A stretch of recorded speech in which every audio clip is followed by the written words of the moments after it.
to be or not to be a railroad worker? That is the question. Whether 'tis nobler to suffer the slings and arrows of manual labor, or to take arms and work in a used car lot. To die, to sleep, to dream, perhaps in a caboose.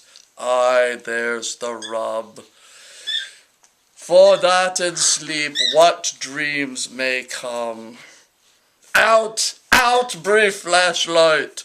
Life is but a walking railroad worker, a poor fool that struts and frets his hour next to the track, and is heard no more.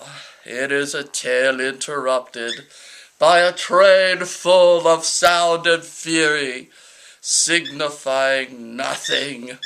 Alas, poor Yorick, I knew him well. Who the hell is Yorick?